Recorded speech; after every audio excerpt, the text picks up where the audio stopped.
It's windy. I'll be muting myself once we go live. I think we are live. I think it looks like we're on Facebook at 6 o'clock. Let's get started. You guys ready? Absolutely. Here we go. Welcome to the Searchlight series at Eastern State Penitentiary Historic Site. I'm Sean Kelly, the Senior Vice President. On behalf of our CEO, Sally Elk, and our whole team, welcome to Searchlight. I am physically here at Eastern State Penitentiary, I really am. We have two guests. I'll get to introduce them in just a second and tell you more about their work that we've gathered so much from. I'm going to start, though, by citing the work that we're going to be talking about tonight. Every week we open up Searchlight by talking about the number of people in prisons in the United States and jails who are infected and who have died. As of yesterday, it's almost 30,000 infections and 415 people have died in our nation's correctional facilities. We use this statistic every week in several of our formats. We draw it from the UCLA Law COVID-19 Behind Bars Data Project, as it says on the bottom. And we'll talk more about that in just a few minutes. But this is Eastern State Penitentiary. If you don't know it, we are a prison museum in Philadelphia.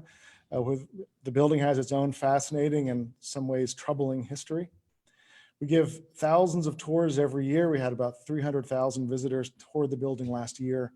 We have art installations like this beautiful mural designed by Jesse Crimes while he was incarcerated in federal prison. We talk a lot about the root causes of mass incarceration. This is our mass incarceration graph. We call it simply the big graph. And we have a companion exhibit called Prisons Today, Questions in the Age of Mass Incarceration. We are proud second chance employers. We believe that often the best spokespeople for the experience of incarceration are people who've had that experience themselves.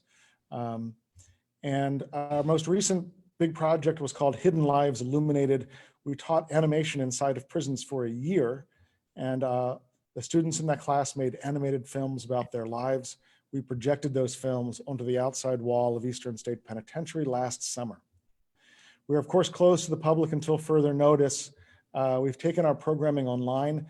We have a twice a week video podcast called Prisons and the Pandemic. It's a 3-minute news roundup about what's happening with the impact of this virus on people who are incarcerated in the United States.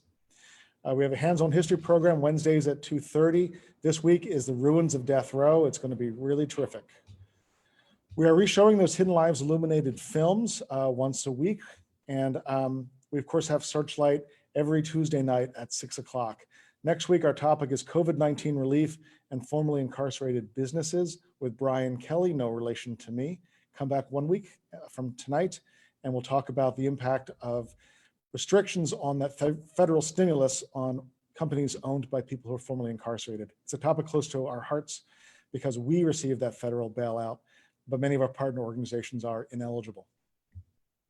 You can find all of our programming in the typical places. We're on Facebook and Twitter and Instagram, and of course on our website, easternstate.org. If you like what we are doing, we encourage you to become a member. There are other ways of supporting us as well at easternstate.org/support. Tonight, our guests are from the UCLA COVID Behind Bars Prison Project, Data Project. They'll correct me in a moment. Our guests are Aaron Littman. Aaron is a clinical teaching fellow at UCLA Law School, where he's the deputy director of the UCLA COVID-19 Behind Bars Data Project and directs a prisoners' rights clinic. He holds a JD from Yale Law School and an MPhil, I'm sorry if I'm mispronouncing that, in criminological research from the University of Cambridge. He previously worked as a staff attorney at the Southern Center for Human Rights. Welcome, Aaron. And Kalind Parish serves as a data analyst for the UCLA COVID-19 Behind Bars Data Project. He holds a BA in politics, economics, and law and society from Oberlin College and an MA in political science from the University of Pennsylvania. He has completed 4 years of Ph.D. work in political science and will attend law school in the fall. Welcome, Kalind. Welcome, Aaron. Thanks for having us. I'm going to dive right in. We looked very hard to find data about the number of people in American correctional facilities who are infected and who have passed away, who've died from COVID-19. And we were surprised that that data is almost impossible to find. And we finally found your project. Aaron, can you tell us how you got started, how this program, the UCLA COVID-19 Behind Bars Data Project, got started? Sure. So my colleague, Professor Sharon Dolovich, who runs the Prison Law and Policy program at UCLA Law School, initially in the first weeks of the pandemic, developed with a research assistant of hers an open source online spreadsheet to catalog responses of correctional agencies across the country to COVID. And it has blossomed from there into a massive and fairly decentralized collaboration of dozens of people. We have cataloged and described hundreds of court filings and decisions. We've cataloged releases from prisons and jails. And thanks to the incredible work of Kalind Parish and another one of his collaborators, we've got data on as much data as available on infections and deaths behind bars. So I'll let Kalind talk about the work that he and Grace have been doing a little bit. Absolutely. Thanks, Aaron. So yeah, I was lucky enough to sign on with Aaron and Professor Dolovich in early April. Grace DeLaura, my co-coder, joined on about a week before me. She's a really wonderful former public defender, now a research associate at a law research firm. So what we do, and the UCLA Law COVID Behind Data's Set Bar project, we need a shorter name perhaps.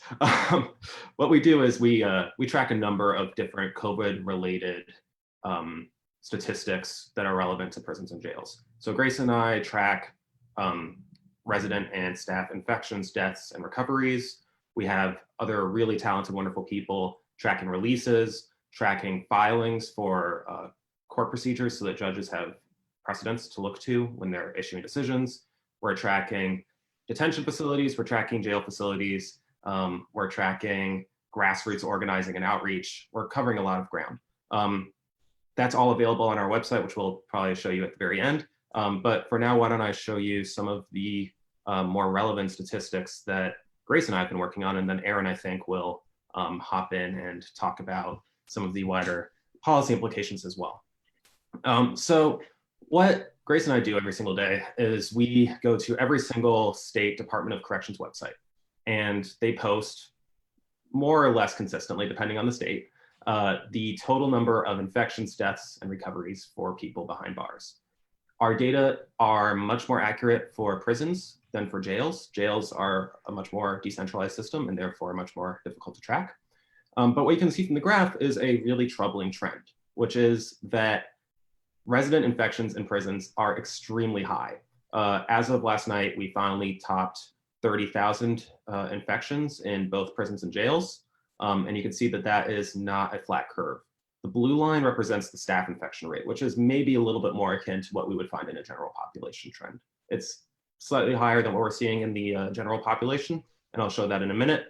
But we can see that. And to be clear, Kalind, when you say residents, just to be clear, we're talking about people who are incarcerated. Absolutely, yeah. Adults in incarceration. We appreciate the respectful language that you're using. So to make sure everyone's clear about that, when you say resident, these are what people often call inmate, people who are incarcerated in these prisons. Yeah. Yes, depending on, again, maybe the state Department of Corrections website, sometimes it's offenders, all in capitals. Sometimes it's adults in our care. Sometimes it's residents. It really depends on sort of the, I guess it's a politically sensitive term in many ways, but I tend to use residents. People are welcome to use whatever term they wish to use. So we can see, I know that many of our audience are in the tri-state area. I'm a former Philadelphian myself, so I care deeply about this issue. I just wanted to show what the aggregate trend is for Pennsylvania, New Jersey, and Delaware. It's actually a less hard hit area in the prison system than we would expect. We can see that the staff rate is relatively comparable to the resident infection rate. One potential issue with that is that Delaware, New Jersey, and Pennsylvania are engaging in relatively little testing. And what we're finding is that the infection rate tends to spike in institutions when testing is actually conducted, and we're lacking testing in many prisons and jails.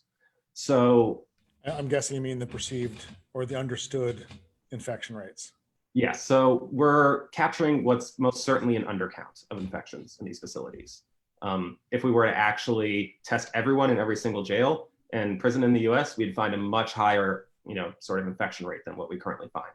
So one example that I think is helpful is Marion Correctional Facility in Ohio. This is one of the first sort of large prisons to experience a mass outbreak of infections. The black line at the top, around 2,500 on the y-axis, is the total population. So we can see that between April 15th and about April 19th, the infection rate jumped from about 100 people to close to 2,000 people. And it wasn't that everyone got sick overnight, it was that that's when they decided to test. So that's sort of an example of the challenge that we face, both as an organization and activists in general who are trying to help people who are in carceral systems. We just don't know exactly what the actual count is. We just know what the minimum count is. So I'm sorry to keep hitting this point, but no, when you say the infection rate spiked, it's the reported infection rate spiked. absolutely. Right? It's their understanding of how many people were infected spiked. Exactly. Presumably that had gone back a ways before that. That's when they learned the scale of the infection. Exactly. It's not like from April 15th to April 19th in this graph, which would be sort of this range here. It's not like all of a sudden everyone got sick during that time. It's more likely, a sort of steep but less extreme curve. And it just so happens that that's when testing was conducted. So that's the challenge that we face. The other thing I wanted to talk about briefly was the general infection rate in prisons and jails. The red line is the general US population infection rate. Right now, for every 100,000 people in the US, there's about 467, I think, COVID-19 infections. In the prison and jail system in the US, that number is over 2,000. That's 5.7 times higher. So I think there's two lessons that we can sort of draw from that.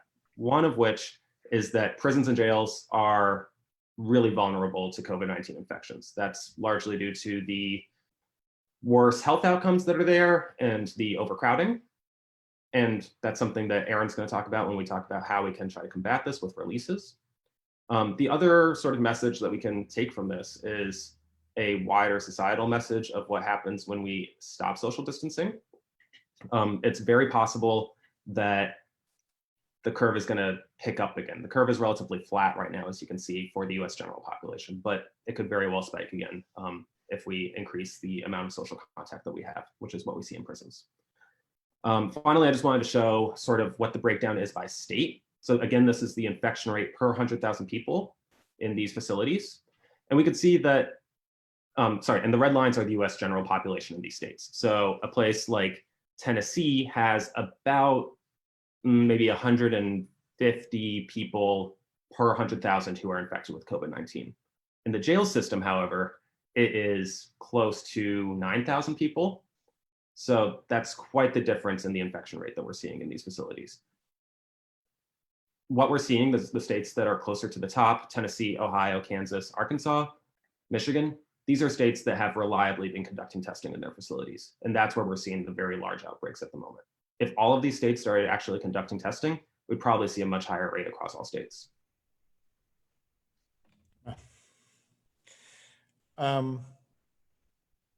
Why is it so hard to get these numbers? Why is it that we had to search and we finally found your work? And I mean, I think at this point, there's a lot of organizations looking to you guys to fill them in. But even, I mean, there's the question of testing. So there's a whole lot of unknown information about infection rates in most of these prisons because they're not testing. But even just the most basic information about the infection rates that is relatively readily available, why is it left to you guys to aggregate this all? Why isn't I'm just surprised we were surprised there wasn't a federal agency somewhere looking at all this as a system, putting the information out, that it's left to UCLA Law to pick up that aggregation and analysis. Why is that? I'll take a stab at that, Sean, and then maybe Kalind will have some things to add as well. The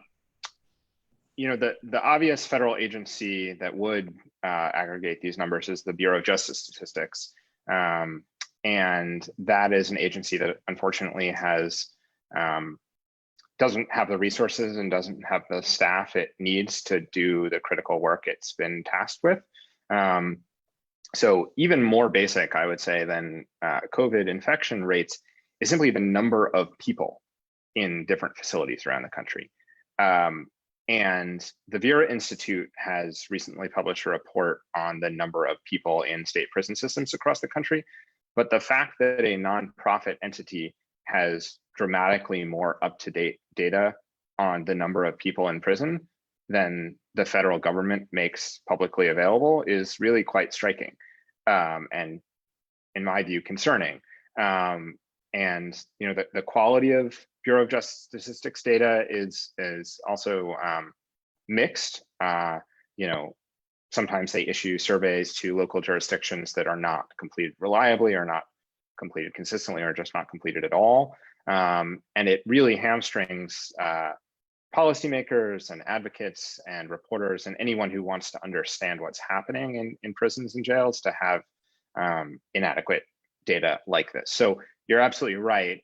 While we're glad to be able to do this work and to share this important information, it shouldn't fall to a impromptu team of researchers.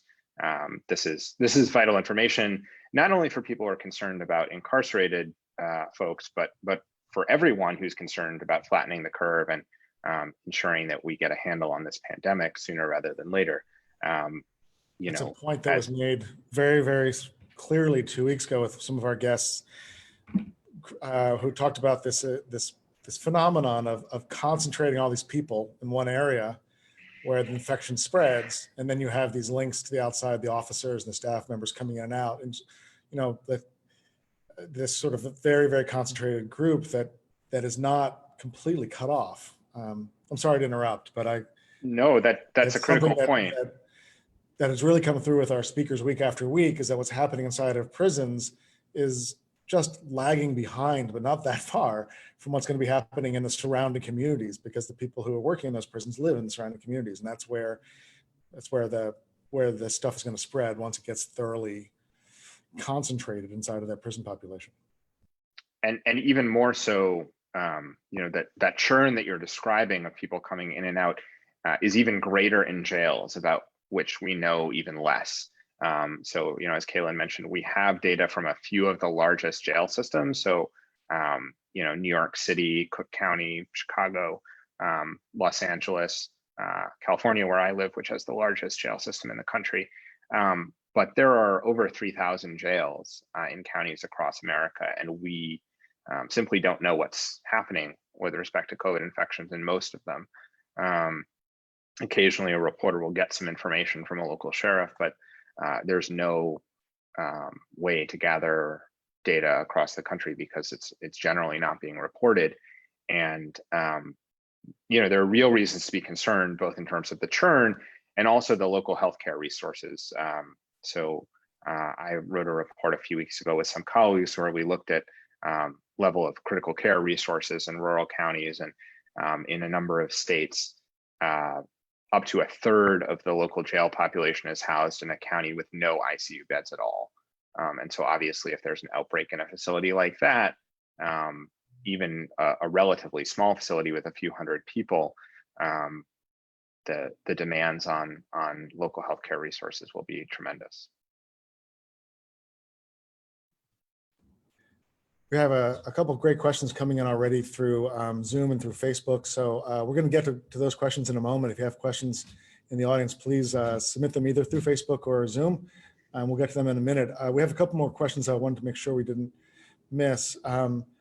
It struck me and struck a lot of us here at Eastern State, those in the early days, the curve of the infection rates for the staff and for people incarcerated in prisons were tracking almost identical. And then the staff infections are flattening, and the infection rates among people incarcerated, I mean, God knows when the thing's is going to flatten. It doesn't look like somewhere close to flattening. Can you tell us a little bit about why you think that might be? And if this isn't your area of expertise, feel free to say so.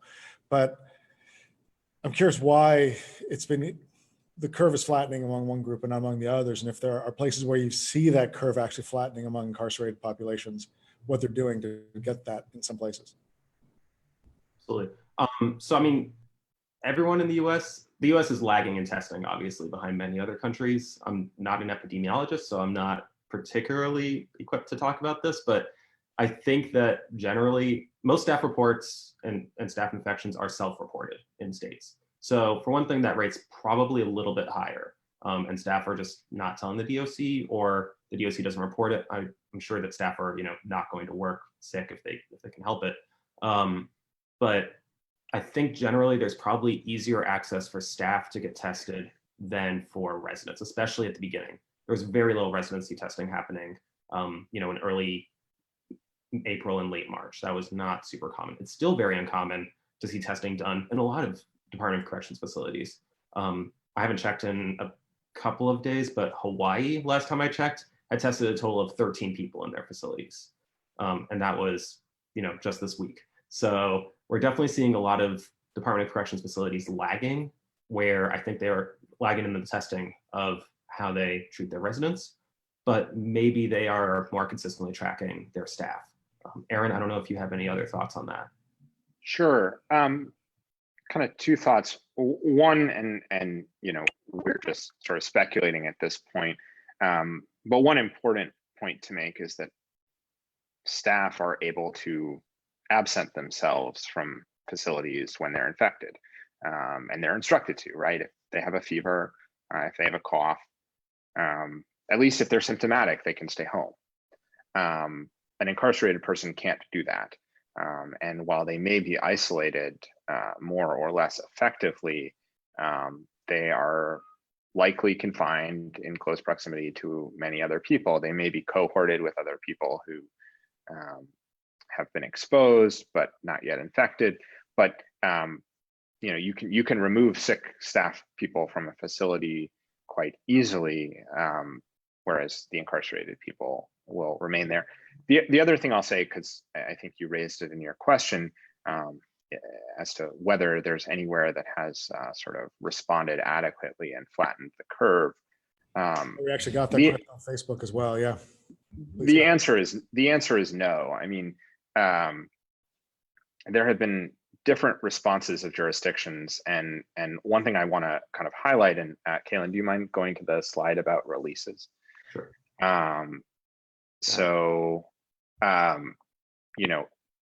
There have been dramatic reductions in many jail populations, not dramatic enough to allow for meaningful social distancing in most places, but dramatic reductions. So a number of county jails over 600 have had their populations tracked by the NYU Public Safety Lab over the past months, and they've seen a median 31% reduction and a maximum of 63% reduction in population, which is quite dramatic. And those population reductions serve to do two important things. One, they simply reduce the number of people who are exposed in those facilities and protect the people who are released. Ideally, everyone who's medically vulnerable at the very least could be released, and could be to home confinement, could be to electronic monitoring of some kind if necessary. But the other thing those population reductions do is limit the spread inside the facility, because they allow for more meaningful social distancing. You can see from this great chart prepared by the Prison Policy Initiative based on Bureau data that no state has reduced its prison population by as much as the median jail, and in most states the reduction has been quite small, quite marginal, except for a few it's been less than 10%. And so you have prison systems that were crowded to begin with that remain crowded, where people are sleeping in close proximity and using the restroom in close proximity and eating in close proximity, and rapidly infecting each other. There are lots of measures to be taken. Sanitation is important, masks are important, isolation policies are important. But what we're seeing in the places, as Kalind mentioned, a few facilities and a few systems have started testing broadly. And if you could go to the next slide. In the facilities where there has been broad testing, Kalind highlighted Marion, Ohio, which has an 88% infection rate, but many facilities are are showing, a quarter, a third, a half, 2/3 infected. And in many of those facilities with universal testing, many people are asymptomatic. And the important point to make about asymptomatic prisoners is that while it's of course good that they're not becoming acutely ill, they don't have symptoms, but they are still infectious and they can still infect other people. And so, facilities that have removed and isolated people who are coughing are not stopping spread, because many people have been infected and are shedding virus and are getting other people around them sick. And I think what this incredibly high infection rate in facilities with universal testing and high asymptomatic infection rate shows is that control in a densely populated congregate facility like a jail or prison is really not possible without population reduction. And so, what we're seeing in Marion, Ohio, and Pickaway, Ohio, and in Tennessee and in Arkansas, we're going to be seeing in other places when they do that testing. And for facilities and systems that are not as hard hit yet, they have a closing window of time to protect people, including their staff, by depopulating.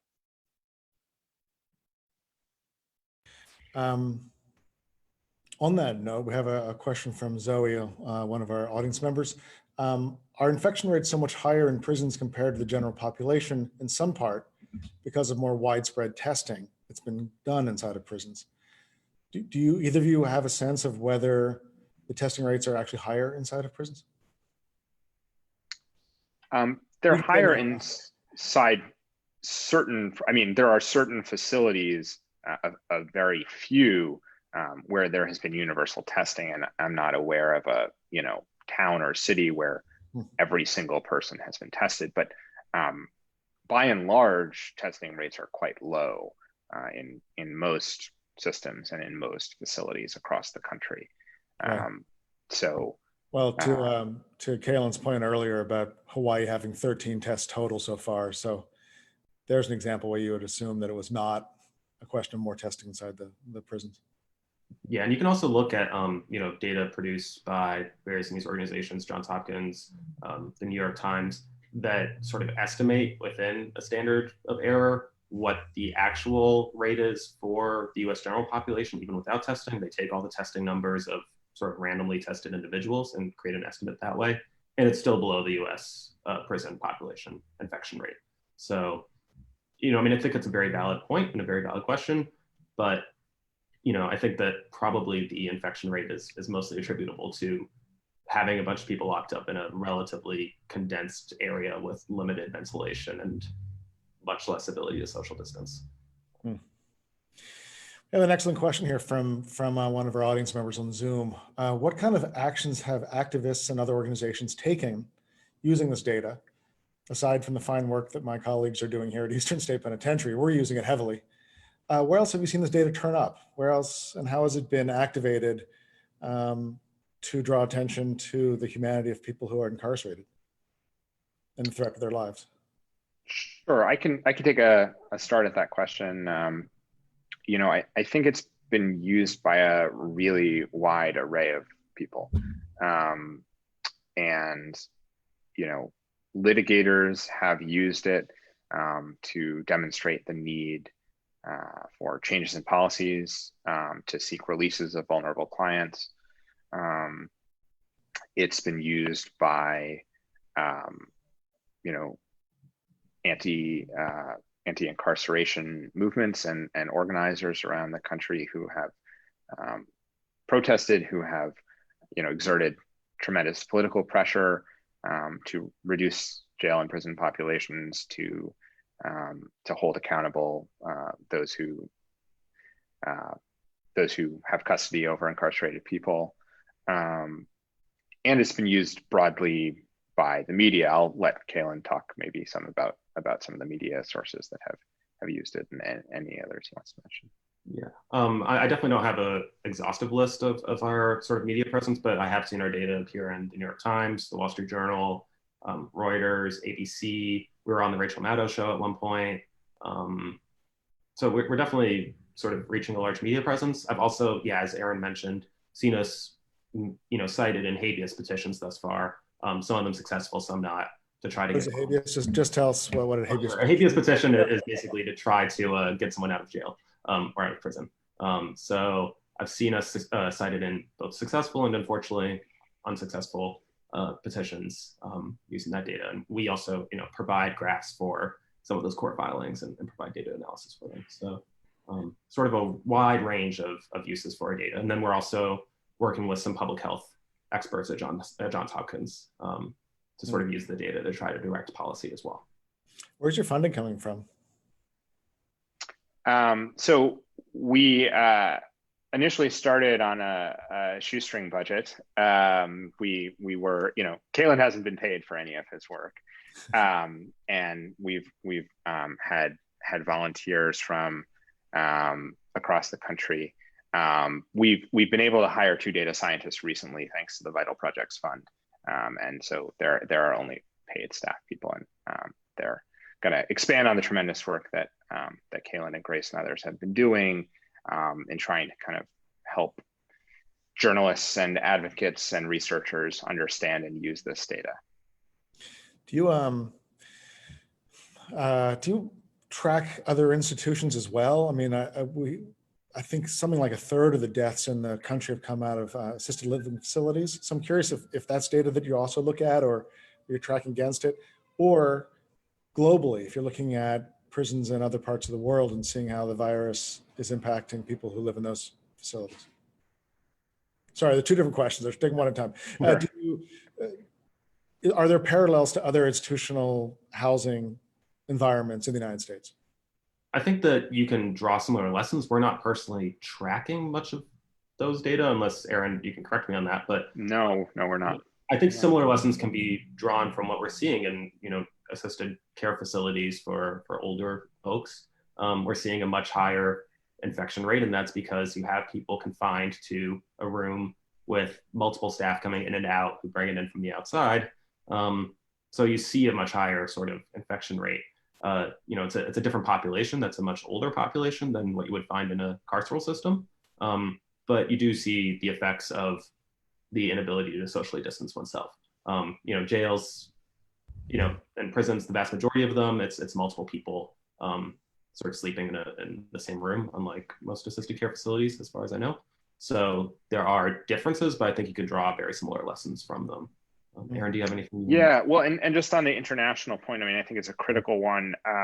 It's not something that we've compiled data on, but one point that I should certainly make, and that we have very good data for, is that as probably all listeners know, the United States has a much higher incarceration rate than virtually all countries in the world.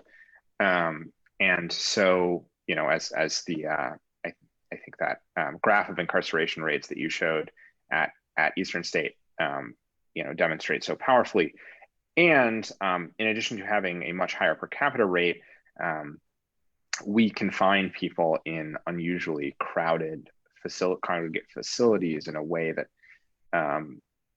many other countries do not. And so, in Europe, for example, single celling is much more common, and there's more space, frankly, in facilities with fewer people in them. And so, I would expect, although I have not checked, that the rates of transmission in those places might be lower. And I have also seen anecdotally, at least, that in some countries there have been more dramatic reductions in population in prisons. Although I don't have a survey of data on that, but that's something that we should look into and pull together. It's really fascinating. In 1918, the Spanish flu hit Philadelphia particularly hard, and the people running Eastern State Penitentiary they made the argument that it was safer for people who were incarcerated here than it was for the general residents of Philadelphia. I believe they had 3 deaths inside the building, what statistically was low compared to the general population. We had a guest on a couple of weeks ago who expressed some skepticism about whether that was actually, those numbers were believable. But Eastern State Penitentiary was built for solitary confinement. And so there's literally 18 inches of masonry between every cell. And, in 1918, they had more people than they had cells, but they still were probably able to get a lot more distance and a lot more walls between people than a typical prison today would be run. It's really fascinating.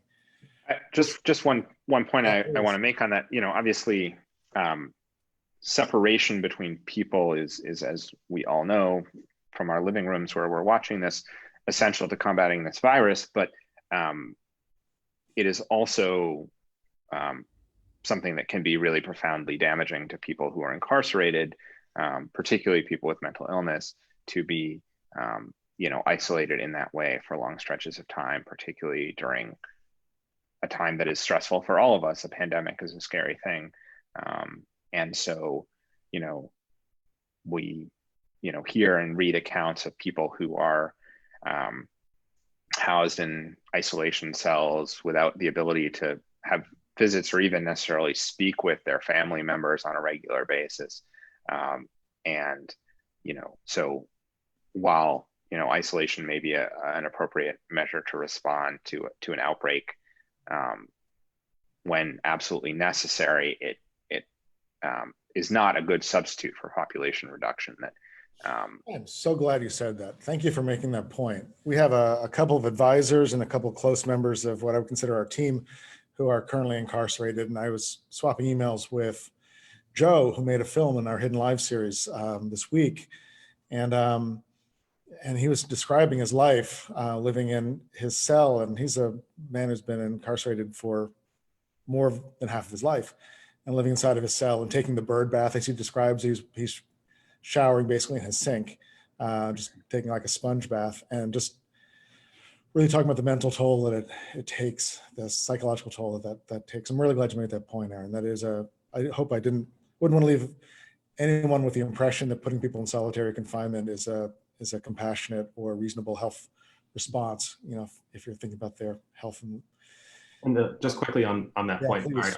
If you're interested, you viewers out there, if you're interested, we do have a tab on our website that does show state policies on visitation rights. Visitation was one of the first things to go out the window when we started seeing COVID infections. Not testing, not many of the sort of rational public health options that were on the table for a lot of these DOCs, but they instantly scrapped visitation, which in some ways makes sense, but again, it's a heavy mental burden for a lot of residents of facilities to bear. So. Thank you for making that point.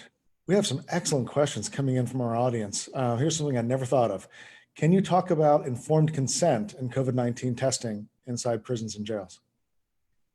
Sure. So, well, go ahead. I was going to say, so as far as I can tell from Department of Correction websites, a handful of them talk about informed consent of testing. I think it's only the New Orleans jail system that explicitly lists how many residents have declined testing, and it's relatively few. But from there, I'll let Aaron take it. Yeah, I haven't done a survey of policies. The ones I'm aware of, do recognize a right to refuse testing. I think often the ramification of that is that one is presumed positive, and so that can lead to cohorting in an area where if you aren't positive, you might become so soon, and other kinds of classification that might not be in a prisoner's interest. But much more commonly than people refusing, which of course people have a right to do, I hear stories of people who desperately want to be tested, who may even be symptomatic and sick and scared, who haven't been afforded tests and don't know what's happening with their health. Of family members who have loved ones who are sick, who are not being provided with adequate information about what's going on with their health. So, of course, it's an issue, but I think the far larger issue is the denial of testing and the denial of healthcare to people who really need it. Here's our technical question from Facebook. We hear a lot about R naught, the number of new infections estimated to stem from a single case. What is the R naught for COVID-19 in prison, or can it even be calculated? I'll jump in with that one. You can say a few more words just if you feel comfortable about the type of statistic that it is. First of all, it's pretty Sure. technical.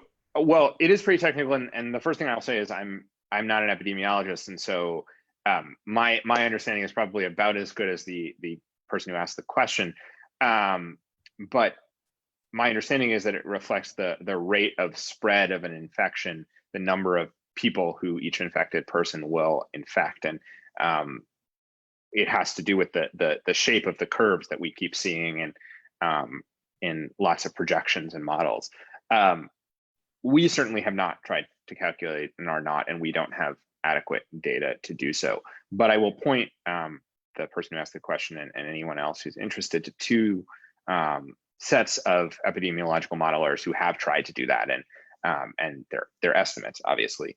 But one is that the ACLU put out a report about the effect of COVID in jails, where they modeled the number of people both in the jail facilities themselves and also in the surrounding communities who would be infected as a result of communication and spread within the jail, and calculated the effect of population reduction.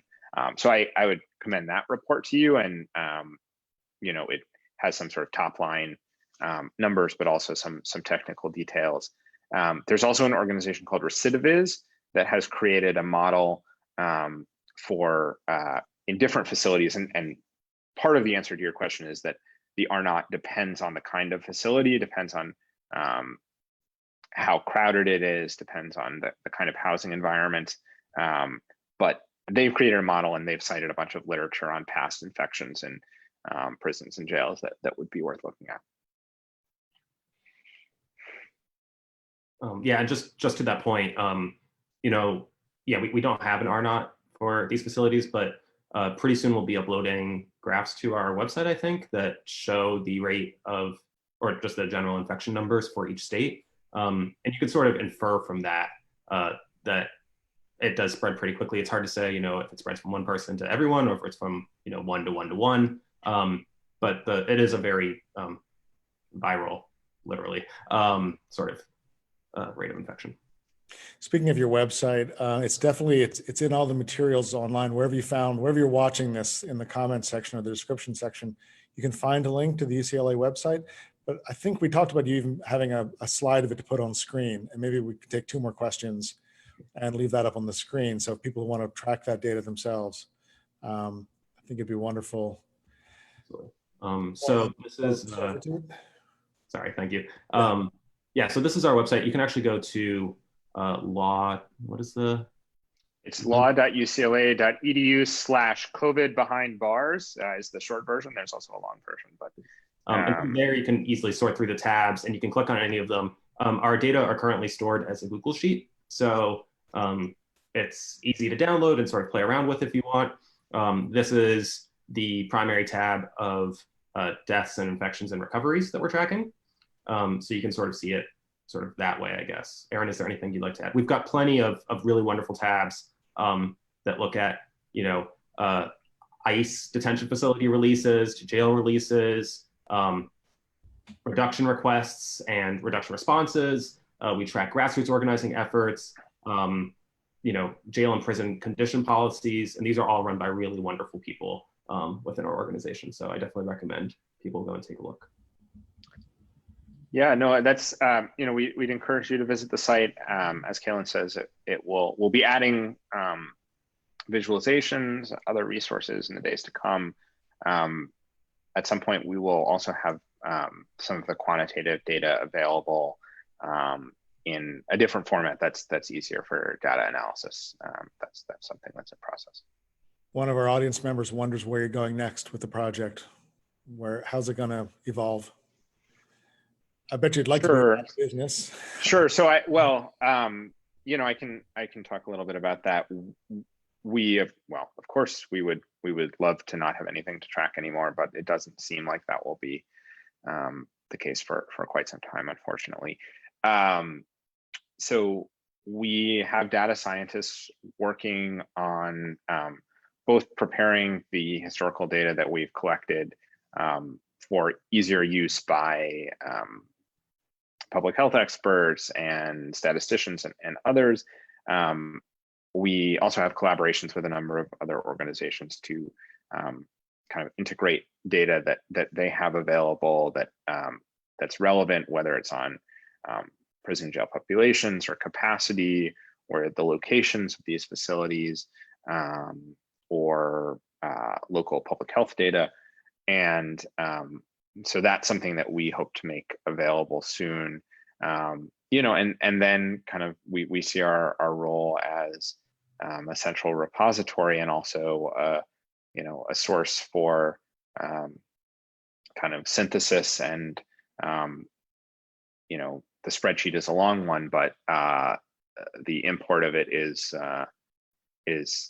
can be summarized pretty succinctly, and we want to help those who are interested in the data do that and present it powerfully. That's great. We're winding down on time here. Kalind, do you have anything to add to Aaron's comment? No, I mean, I just would want to encourage anyone who is maybe, you know, a litigator who's trying to represent a client and who needs some data help, you know, please reach out to us. We're more than happy to help. Same with media requests. We're pretty responsive, I think. So we're definitely available for that. And, you know, hopefully in the coming days and weeks, we'll be able to make the website a little bit more accessible from a sort of data perspective, where you can just sort of say, I want the infection rate in Arizona, and then it will pop up for you. We'll see if that happens. We spend a lot of time every single day just maintaining the data set. One of the challenges that we face is that State Department of Corrections will post data every single day and then take the previous days down. So we work 24/7, 7 days a week to capture these data. We haven't missed a single day yet for any state. And you know, that doesn't provide us with too much time to unfortunately set up the website. But now that we have this great funding from the Vital Projects Foundation, and we have our data scientists, hopefully we'll be able to make those data more accessible. I can't tell you how much we appreciate, and I'm sure there are many other organizations that share our admiration for your work. We're really depending on it here to get a handle on the subject. Kalind, was Aaron joking when he said you hadn't been paid yet? Or the work is the reward. Well, thank you all the more. Going to end with a comment, actually. Margaret, one of our audience members, says this is only half the story. And she follows it up with the question, how is this data going to be used to humanize people behind the numbers?